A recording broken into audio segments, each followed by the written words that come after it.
mode vacances. Et quand on tourne en mode vacances, il y a des fois des imprévus. Normalement, c'était pas à moi d'apporter la parole, mais Salomon m'a confié, voilà, m'a dit si je pouvais le remplacer, donc j'ai accepté.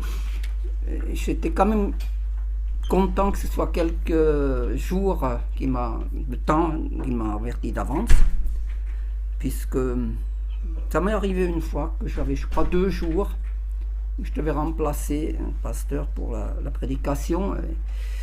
Ça fait presque 20 ans en arrière et on m'a même donné le sujet. C'était très difficile, en plus j'étais très occupé à ce moment-là. Mais actuellement je ne pourrais plus faire ça parce que mes neurones tournent au ralenti actuellement. Et avec la chaleur, de ces pics de chaleur là, que ça ne facilite pas non plus. Mais le Seigneur est fidèle et peut-être le plus difficile pour moi, ça a été de choisir ce que je vais partager. J'étais même à un moment donné sur la pensée de l'arbre, planté près d'un courant d'eau, du texte qui a été lu. Mais en fait, j'ai choisi autre chose. Merci aussi pour ce témoignage de la vie, de la conversion de Georges Muller. Qui n'a pas entendu parler de cet homme de Dieu dans le monde évangélique, qui a tellement marqué par sa foi, par l'œuvre qu'il a accomplie en Angleterre. Et pour l'anecdote, il y avait un grand ami, c'était John Bost, qui a fondé les fondations John Bost, qui à l'époque de Georges Muller était un orphelinat en Dordogne, donc à la Force, qui est devenu une maison pour handicapés. Malheureusement, ça ne fonctionne plus dans le même esprit que ça a été fondé. Voilà, mais c'est comme ça. Voilà le texte que je vais vous partager ce matin. Et on pourrait dire le thème ou le titre, c'est tiré d'un verset de cet épître dont je tire le sujet de mon message. C'est croître dans la grâce et la connaissance de Dieu, ou porter du fruit pour la gloire de Dieu. Donc le texte, je vais lire, donc j'ai donné plusieurs passages qu'on va citer et qui seront affichés. C'est dans le premier chapitre, dans 2 Pierre 1, du verset 1 à 15. Dimanche dernier, nous avons eu un message sur 1 Jean 1, 2, 3 par Tim. C'est juste l'épître qui suit cette deuxième épître de Pierre. On va lire jusqu'au verset 15. Simon Pierre, serviteur et apôtre de Jésus-Christ, à ceux qui ont reçu en partage une foi du même prix que la nôtre, par la justice de notre Dieu et du Sauveur Jésus-Christ. Que la grâce et la paix vous soient multipliées par la connaissance de Dieu et de Jésus notre Seigneur.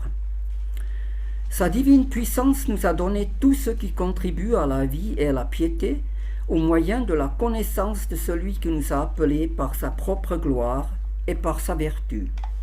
Celle-ci nous assure de sa part les plus grandes et les plus précieuses promesses, afin que par elles vous deveniez participants de la nature divine, en fuyant la corruption qui existe dans le monde par la convoitise. À cause de cela même, faites tous vos efforts pour joindre à votre foi la vertu, à la vertu la connaissance, à la connaissance la maîtrise de soi, à la maîtrise de soi la patience, à la patience la piété, à la piété l'amitié fraternelle, à l'amitié fraternelle l'amour. Car si ces choses sont en vous, et ils sont avec abondance, elles ne vous laisseront point oisifs ni stériles pour la connaissance de notre Seigneur Jésus-Christ. Mais celui en qui ces choses ne sont point est aveugle, il ne voit pas de loin, et il a mis en oubli la purification de ses anciens péchés. C'est pourquoi, frères, appliquez-vous d'autant plus à affermir votre vocation et votre élection, car en faisant cela, vous ne broncherez jamais. C'est ainsi, en effet, que l'entrée dans le royaume éternel de notre Seigneur et Sauveur Jésus-Christ vous sera largement accordée. Voilà pourquoi je prendrai soin de vous rappeler ces choses, bien que vous les sachiez, et que vous soyez affermis dans la vérité présente. Et je regarde comme un devoir aussi longtemps que je suis dans cette tente de vous tenir en éveil par des avertissements, car je sais que je la quitterai subitement, ainsi que notre Seigneur Jésus-Christ me l'a fait connaître, mais j'aurai soin qu'après mon départ, vous puissiez toujours vous souvenir de ces choses. C'est un texte qui est, on peut dire, très riche. On pourrait et on peut en tirer beaucoup d'enseignements, mais donc on est obligé peut-être de se restreindre un peu à certaines pensées, enfin des pensées ou des idées qui m'ont particulièrement parlé. Et j'en ai retiré 5, mais il y en aura sûrement bien d'autres. La première idée, c'est, j'ai intitulé ça « Une foi reçue ». Un foi reçue. Parce que l'épître commence comme cela. Il dit, Pierre, donc il adresse cette épître à ceux qui ont reçu en partage une foi du même prix que la nôtre. Une foi, qui ont reçu une foi. Qui produit en nous la foi, c'est Dieu, même si c'est... En fait, on va le voir dans d'autres versets, au départ c'est un don de Dieu, c'est vrai. Mais c'est le moyen aussi, la foi, de recevoir le cadeau que Dieu nous offre, la vie éternelle, le salut. Un cadeau, on n'est pas obligé de l'accepter. Dieu force personne à accepter son salut. Il nous laisse libres, mais il nous invite à le faire. Une fois du même prix que la nôtre. Pourquoi il dit ça? J'ai pensé aussi parce que vous vous rappelez de l'histoire où Dieu a montré à Pierre, par cette vision, qu'il devait apporter l'évangile aux non-juifs. Pour lui, c'était inconcevable d'aller dans une maison, même manger avec un païen, Corneille. Mais Dieu l'a préparé à cela, par ces animaux de toutes sortes, même impurs, qui sont descendus sur cette nappe, où Dieu a dû lui montrer mais que le salut est pour tous les hommes. Pour tous les hommes, pas seulement pour les Juifs. Pour Pierre, c'est une révélation. Donc, je pense que cette tournure de phrase de ceux qui ont reçu en partage la même foi que la nôtre. Donc, juifs et non-juifs. Une fois reçu, c'est un don de Dieu. Ephésiens 2, verset 8 dit, c'est par la grâce que vous êtes sauvés. C'est par la grâce que vous êtes sauvés. Mais ça ne s'arrête pas là. Par le moyen de la foi. Donc, en quelque sorte, la foi, c'est le véhicule, le moyen de recevoir. C'est notre... de nature, on est incrédule de toute façon. C'est déjà un miracle, si on peut reconnaître ça, et que Dieu touche notre cœur et qu'on dit, oui, voilà, je vais recevoir ce cadeau, je vais recevoir le salut que Dieu m'offre, le pardon des péchés. Mais il a dit, après, cela ne vient pas de vous. C'est pas nous qui l'avons produit. C'est pas à cause de notre conduite ou de nos mauvaises conduites ou de nos efforts. C'est le don de Dieu. Voilà, une nouvelle vie en Christ. La foi reçue, verset 3. Sa divine puissance nous a donné tout ce qui contribue à la vie et la piété au moyen de la connaissance de celui qui nous a appelés par sa propre gloire et par sa vertu. La nouvelle vie en Christ, car lorsqu'on est de nouveau, voilà le miracle de la nouvelle naissance, parce que il faut passer par cette expérience, parce que on voit dans Jean 3, Jésus a dit à c'était qui? Nicodème. Voilà. Il faut que vous naissiez de nouveau pour entrer dans le royaume de Dieu. On peut dire que, pour faire une comparaison, lorsqu'un bébé est né, il a déjà tout le potentiel dans ses gènes, dans les membres, les organes qui sont là et qui commencent à fonctionner. Tout le potentiel est là, l'ADN, le code génétique, qui lui permettra de grandir. C'est voulu de Dieu, c'est un don de Dieu. Si quelqu'un a dans l'ADN, peut-être que son père ou quelqu'un de la famille est un grand sportif olympique, il est peut-être probable qu'il ira un peu dans cette direction, mais ça ne veut pas dire que il se dira oui, mais de toute façon j'ai hérité ça, je ne fais plus rien, quoi. Je reste là, ça viendra tout seul. Non, c'est pas comme ça. Donc il y a une progression, mais au départ on a déjà tout le potentiel qui est là. Maintenant, il y a une progression après. La deuxième pensée que je vais partager, c'est la connaissance. C'est quoi la connaissance? Il est parlé, le mot connaissance vient 5 fois dans ce texte. La connaissance. De quelle connaissance s'agit-il? Est-ce que quelqu'un qu'on voit tous les 2 ans ou une fois par an ou peut-être un peu plus souvent, avec qui on parle 5 minutes, est-ce qu'on peut dire ben oui, je connais bien cette personne, je connais son physique, c'est vrai, c'est une personne fort sympathique ou un peu moins sympathique, je commence à connaître ses points forts et points faibles aussi. Non, il ne s'agit pas de cette connaissance-là. C'est la vraie connaissance de Dieu. C'est une fois qu'on est de nouveau comme l'enfant qui vit avec ses parents, qui grandit avec ses parents, c'est une relation, une fréquentation de cœur à cœur, un attachement aussi, un attachement. Et la connaissance de Dieu, du Seigneur, est liée à cette fréquentation de Dieu, dans sa parole, dans sa parole. On ne peut pas connaître Dieu et progresser si on ne se nourrit pas convenablement et régulièrement de sa parole.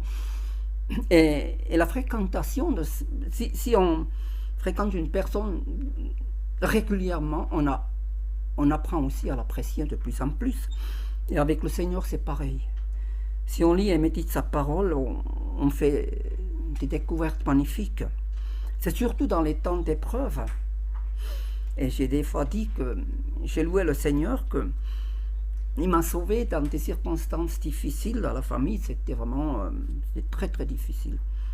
C'était voilà. Mais ça m'a permis vraiment. J'avais presque pas le choix. J'ai dit c'est une question de vie et de mort, même de fréquenter l'église. Il me fallait cela, quoi. Et même je me rappelle des semaines où c'était relativement facile, je faisais un peu le bilan à la fin de la semaine, j'ai dit mais Seigneur, tout était facile, ça allait bien cette semaine, il n'y avait pas trop de difficultés, merci. Mais je n'ai pas trop progressé cette semaine, je suis resté un peu stagnant, ma relation. Mais voilà, mais on va développer ça encore un peu plus loin. La connaissance. Jésus dit dans Jean 17, verset 3, peut-être c'est affiché, ça va être affiché. C'est déjà dans ma vie, tout à fait de ma vie chrétienne, je me rappelle de ce verset, ça m'avait beaucoup parlé. Or, la vie éternelle, c'est qu'ils te connaissent, toi, le seul vrai Dieu, et celui que tu as envoyé, Jésus-Christ. Qu'ils te connaissent, toi, le seul vrai Dieu, et celui que tu as envoyé, Jésus-Christ. Une connaissance de cœur à cœur par la fréquentation de sa parole. Bien sûr, il y a des choix à faire. Des fois, il faut laisser des choses de côté. Je vois ça un peu, on a eu l'aide excellente de nos enfants qui sont venus. C'était jamais resté si longtemps. Et ça a permis de faire un peu le tri des choses dont on n'a plus besoin, des choses qui étaient achetées. Mais ça m'a montré aussi dans notre vie, il y a des choses qui prennent trop de place des fois. Et si dans notre monde surmatérialisé, on a tellement de choses, mais des fois, il faut dire, est-ce que ça me sert encore? Si je ne vois pas d'utilité. Il y a les ressources réelles à déchetterie. Mais ce qu'on a dû faire. Mais dans notre vie spirituelle aussi, c'est comme ça. L'apôtre Paul, il a dit, il aurait pu se glorifier, Il connaissait beaucoup de choses qui lui ont servi d'ailleurs. Il connaissait l'Ancien Testament, ça lui a permis d'évangéliser. Cette connaissance-là, mais il a dit qu'il considérait sa vie d'avant comme de la boue, une perte, dans Philippiens 3, verset 8, ce qui faisait sa gloire d'autrefois,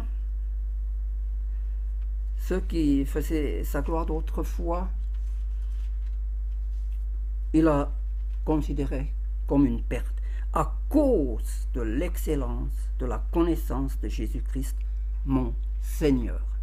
À cause de cela. Il y a des fois des personnes auxquelles on s'attache particulièrement et qui s'attachent particulièrement à nous. Et à un moment donné, il y a quelque chose qui déçoit. Ça m'est arrivé dans ma vie. Je peux le dire. Mon oncle, c'est le père Adorly que vous connaissez. Il m'appréciait énormément. J'étais un peu son idole et moi je l'appréciais énormément. Quand il venait à la ferme, j'étais devant lui. C'était un homme de Dieu pour moi. Et lui aussi m'appréciait.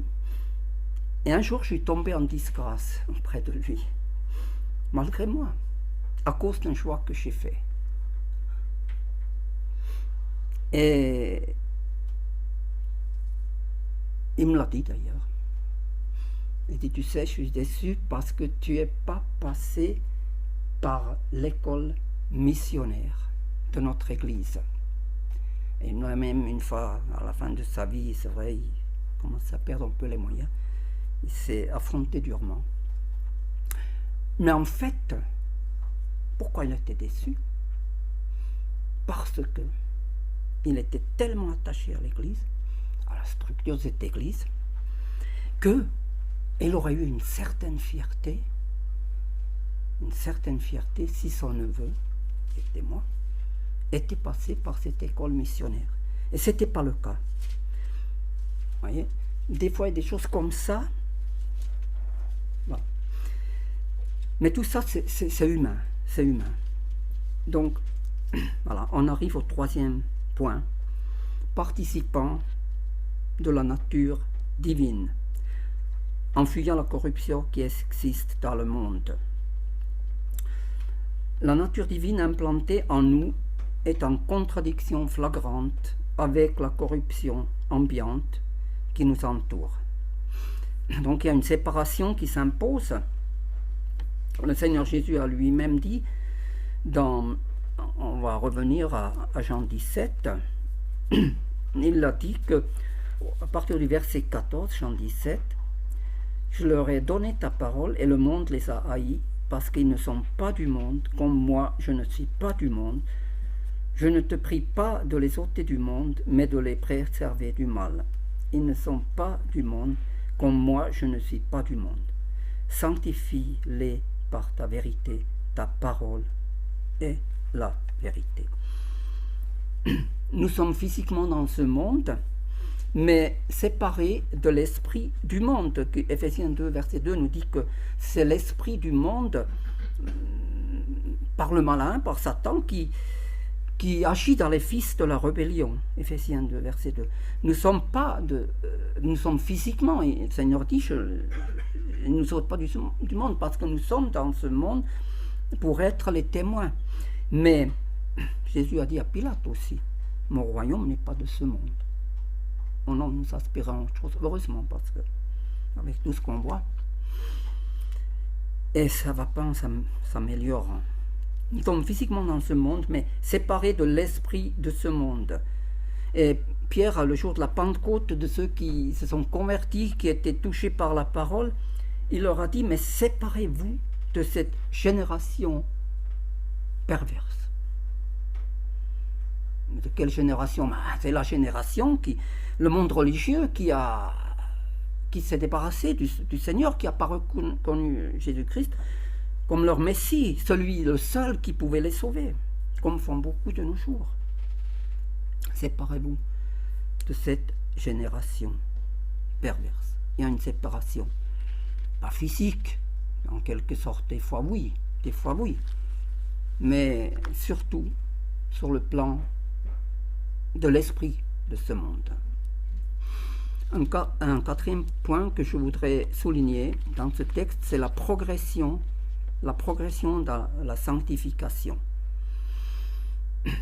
Cette progression, comme on a lu ce matin, l'arbre planté près d'un courant d'eau, on a un prunier, j'étais un peu déçu, je l'ai planté il y a des années, et cette année, la première fois, Reine-Claude, il a eu des fruits, et c'était excellent, mais il fallait que l'arbre soit formé d'abord, il ne pouvait pas apporter du fruit tout de suite, il fallait que le branchage soit là, qu'il soit bien enraciné, parce que s'il était trop jeune et qu'il aurait eu du poids comme ces pauvres pommiers qui sont en train de se casser, ou un qui est même un peu incliné, parce qu'il n'était pas encore assez enraciné.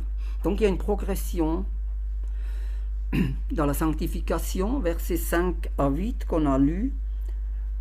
Cette progression, voilà, on peut la relire, 5 à 8, à cause de cela même, que donc nous sommes participants de la nature divine, en fuyant la corruption qui existe dans le monde, par la convoitise, à cause de cela même, faites tous vos efforts pour joindre à votre foi la vertu la connaissance, à la connaissance la maîtrise de soi, à la maîtrise de soi la patience, à la patience la piété, à la piété l'amitié fraternelle, à l'amitié fraternelle l'amour. Car si ces choses sont en vous, et ils sont avec abondance, et nous vous laisserons point oisifs ni stériles pour la connaissance de notre Seigneur Jésus-Christ.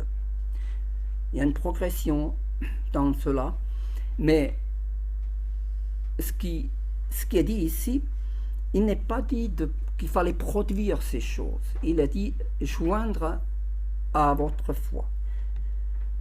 Ces vertus qui sont là, qui sont mentionnées. La connaissance, on l'a déjà vu. La maîtrise de soi, ou la sobriété. Voilà, la vertu. En fait, j'ai regardé un peu, qu'est-ce que ça veut dire la vertu? Le dictionnaire dit c'est une disposition constante qui porte à faire le bien et à éviter le mal. Si on parle à quelqu'un dans ce monde de ce que c'est la vertu, des fois ils le savent, des fois ils ne le savent pas. Moi, je m'appelle quand j'accompagnais l'aumônier Gérard Payon à la prison, il y a une fois un peu un énervement parce qu'il faisait grève. Et il s'est pris un peu au surveillant général, ça m'a un peu attristé, l'aumônier Gérard. Et il lui répond comme ça, mais monsieur l'aumônier, je croyais que la patience était une vertu chrétienne. Et là, je me suis adressé à lui et je lui dis, c'est très bien dit. La patience, il est parlé. Travailler avec ce qui est à notre disposition, on n'a pas à le fabriquer, parce que c'est là, mais il faut faire fructifier. Le mot vertu vient du latin qui veut dire virtus, qui veut dire virtus, je ne sais pas comment on le prononce, qui veut dire aussi courage. Courage. Il a parlé aussi de la patience. Colossiens 1, verset 9 à 11. On va le lire, si je le trouve. Colossiens, peut-être c'est affiché. Voilà, Colossiens 1, verset 9 à 11.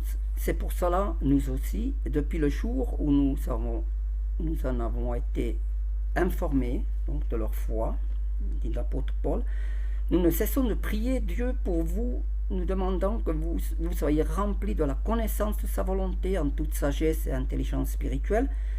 Il est parlé de la connaissance aussi ici, pour marcher d'une manière digne du Seigneur et lui être entièrement agréable, portant des fruits en toutes sortes de bonnes œuvres, croissant par la connaissance de Dieu. Vous voyez, il y a une croissance là aussi, fortifié à tous égards par sa puissance.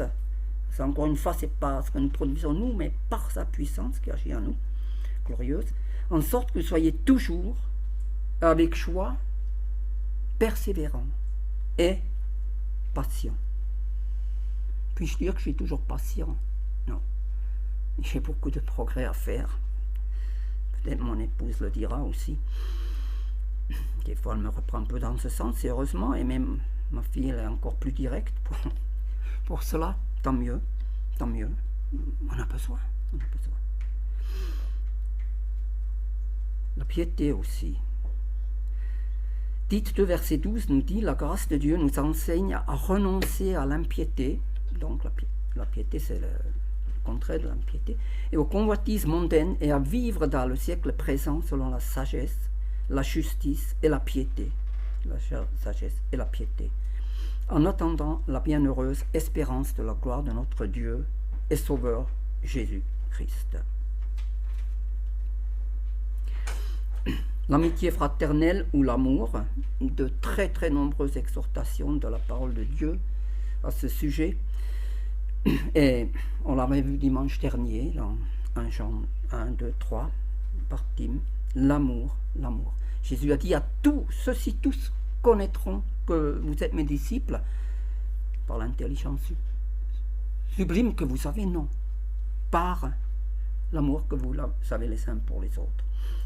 Pareil, on m'a dit ça que dans l'Empire romain, où c'était la persécution impitoyable, les chrétiens devenaient de plus en plus nombreux et ils étaient touchés par l'amour qu'il y avait entre les chrétiens. Ça les a bouleversés dans cette ambiance absolument abominable et cruelle de l'Empire romain. L'amour. Donc de nombreuses exhortations à cela. Romains 13, verset 13 nous dit la foi, l'espérance et l'amour. 1 Corinthiens 13 aussi. Et nous le trouvons aussi dans Galates, vous pouvez aussi le méditer. On trouve un peu ces vertus qui sont présentées comme les fruits de l'esprit. Galates 5, verset 22 à 24. Et une cinquième pensée, c'est l'affermissement. Versets 10 à 12. Face au... On revient donc à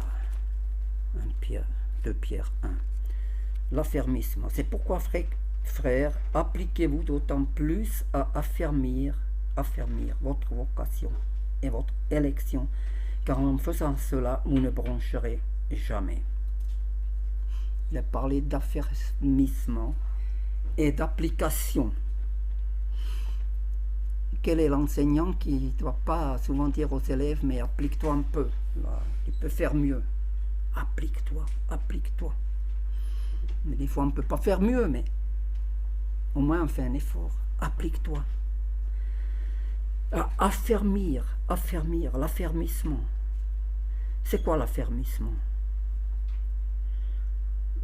J'ai lu quelque part ça, c'est que l'affermissement, c'est rendre plus solide ou être, être plus affermi dans la connaissance. De ne pas être ballotté, à tout vent de doctrine, ou emporté à tout vent de doctrine, Ephésiens 4, verset 14. Donc, s'appliquer. Appliquer, ça ne veut pas dire quelque chose qu'on fait très vite en passant, non, c'est quelque chose sur lequel on vient souvent. Et c'est pour ça, au verset 12, Pierre dit, voilà pourquoi je prendrai soin de vous rappeler ces choses, bien que vous les sachiez.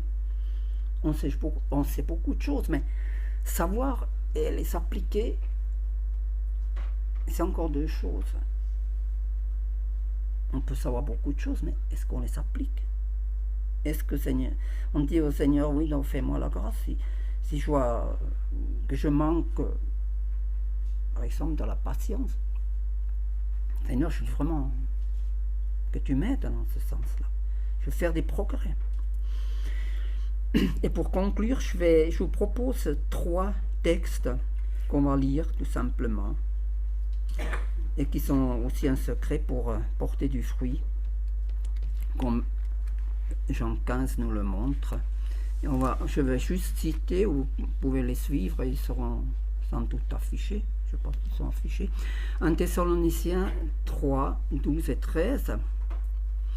Que le Seigneur fasse croître et abonder l'amour que vous avez les uns pour les autres, et pour tous, à l'exemple de celui que nous avons pour vous.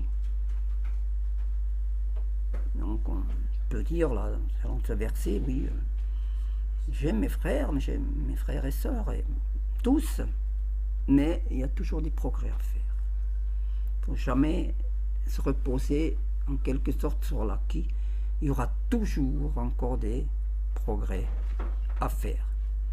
Abonder, c'est-à-dire, voilà, cette idée est très développée dans ce texte, voilà. Qu'il affermisse vos cœurs pour qu'ils soient irréprochables dans la sainteté devant Dieu, notre Père, lors de l'avènement de notre Seigneur Jésus-Christ. Qu'il affermisse vos cœurs pour qu'ils soient irréprochables dans la sainteté devant Dieu, notre Père, lors de l'avènement de notre Seigneur Jésus-Christ, avec tous les saints. Il est parlé ici de l'avènement du Seigneur, qu'on soit prêt à ce moment-là, parce que, comme Tim nous l'a rappelé dimanche dernier, on est pendant notre pèlerinage sur cette terre, on n'est pas parfait. On tend à ça, il y a beaucoup de choses encore qui doivent changer dans notre vie. Mais lorsque nous serons avec le Seigneur, là, il aura accompli tout ce qui devait être accompli en nous, et là, on sera parfait. Hébreux 13, verset 9. Ne vous laissez pas entraîner par des doctrines diverses et étrangères, car il est bon que le cœur soit affermi. C'est intéressant, il est toujours dit dans les 3 passages que je vais citer là, que vos cœurs soient affermis. C'est une question de cœur. C'est dans le cœur que ça se passe. Que vos cœurs soient affermis. C'est dans vos cœurs. C'est le cœur est le siège de nos décisions, de nos pensées. C'est là aussi que, voilà, que les actes de foi, ça passe par le cœur. Voilà. Que vos cœurs soient affermis par la grâce et non par des aliments qui n'ont servi à rien à ceux qui s'y sont attachés. On savait que dans l'église primitive, il y avait des disputes par rapport aussi aux aliments, qu'est-ce qu'on peut manger, voilà. Il y avait encore cela et ça devait être réglé. Ça a été réglé, par exemple, en Acte 15, on voit par le concile à Jérusalem. Mais il y avait toutes sortes d'autres doctrines, comme de nos jours d'ailleurs, qui voulaient entraîner les gens vers des choses non seulement pas importantes, mais même des fausses doctrines. Là, j'ai pensé aussi, il y a tellement de choses qu'on voit des fois de témoignages sur Internet aussi qui sont très intéressants, mais tout à coup on se rend compte, mais là ça joue plus avec la parole, là ça va plus. Donc il faut examiner, il faut faire attention. Jacques 5, versets 7 et 8, soyez donc patients, frères, jusqu'à l'avènement du Seigneur. Voici le laboureur attend le précieux fruit de la terre, prenant patience à son égard, jusqu'à ce qu'il ait reçu les pluies de la première et de l'arrière-saison. Vous aussi soyez patients, affermissez vos cœurs, car l'avènement du Seigneur est proche. Vraiment, je suis content, ma femme elle parle souvent de l'enlèvement, et il faut y penser tous les jours. Affermissez vos cœurs, ne soyez pas dans le doute. On peut se réjouir déjà, mais il y a tellement de choses dans le monde qui veulent parasiter notre relation avec le Seigneur, qui veulent tout le temps nous faire rester sur un plan horizontal. Il y a le plan horizontal. Il faut rétablir le plan vertical. Parce que c'est vrai, les relations fraternelles, c'est sur un plan horizontal, d'accord? Donc ça a été rappelé ce matin, c'est très important. Mais elles sont autant plus réelles et comment dire, efficaces, fructueuses, si c'est alimenté par la relation verticale, vers le ciel. Et des fois, il faut faire abstraction de tout le reste. Et Seigneur, je vais entretenir en premier lieu cette relation-là. Vous aussi soyez patients, fermissez vos cœurs car l'avènement du Seigneur est proche. Donc on a vu de 3 auteurs différents qui disent exactement la même chose. 1 Thessaloniciens 3,13, qu'ils affermissent vos cœurs pour l'avènement du Seigneur. Hébreux 13, verset 9. Car il est bon que le cœur soit affermi. Et Jacques 5, verset 8, affermissez vos cœurs. À chaque fois, c'est une question de cœur parce que c'est le siège de notre volonté. Et Jésus a dit à l'apôtre Pierre, à un moment donné, j'ai prié pour toi, pour que ta foi ne défaille point. Nous savons, Pierre, nous savons ce qui est arrivé à Pierre, il a renié le Seigneur, il était très découragé. Et c'était pas étonnant parce que, enfin, c'était pas étonnant sur... Peut-être Pierre avait besoin de cette humiliation, je ne veux pas dire. Mais c'était quand même... Le Seigneur a prié pour lui parce qu'il savait qu'il aurait besoin de lui, ne soit-ce que le jour de la Pentecôte, et après pour ouvrir la porte au salut pour les païens, Corneille, et tout ce dont Dieu s'est servi de lui. J'ai prié pour toi pour que ta foi ne défaille point, et quand tu seras converti ou revenu, affermis tes frères. Affermis tes frères. Et ce qu'il fait aussi dans ses épîtres. Affermir, rendre quelqu'un solide, stable ou renforcer la connaissance. Voilà, c'est la définition que j'ai trouvée. Affermir, rendre quelqu'un solide, stable, renforcer la connaissance. Ou on peut parler aussi de l'enracinement, être enraciné pour ne pas être renversé quand la difficulté vient bâtir sa maison sur le roc. Nous allons prier. Seigneur, nous te remercions pour ces exhortations. C'est vrai, nous le savons. L'apôtre Pierre l'a dit à ceux à qui il adressait cet épître. Je vous rappelle ces choses, même quoi que vous les sachiez, mais c'est tellement important. C'est tellement important, Seigneur. C'est pas dans notre nature humaine, mais tu nous as donné une nouvelle nature. Et cette nouvelle nature, nous devons la soigner, nous devons l'entretenir. Nous devons tendre, comme dit aussi l'apôtre Paul, vers ce qui est parfait, même si nous ne le sommes pas encore, bien sûr. Même s'il y a encore tant à faire. Comme des fois on dit, il y a de quoi faire, oui. Encore tant à faire, mais c'est toi qui produis en nous le vouloir et le faire selon ton plaisir. Seigneur, bénis chacun ce matin, pour ceux aussi qui sont de passage dans la région, qui sont en vacances, que tu les bénisses là où ils seront et où ils sont, et Seigneur, tu connais aussi l'avenir de chacun de nous. Pour certains, Seigneur, nous nous attendons à ce que tu montres vraiment, ce que tu as préparé pour nous, ce que tu as préparé d'avance pour nous, pour que nous entrions dans ce que tu as préparé d'avance pour nous. Et nous voulons tout simplement te faire confiance. Et nous louons ton nom, Seigneur. Bénis-nous dans cette semaine. Bénis chacun, Seigneur, à cause de ta grâce et de ta miséricorde. Amen.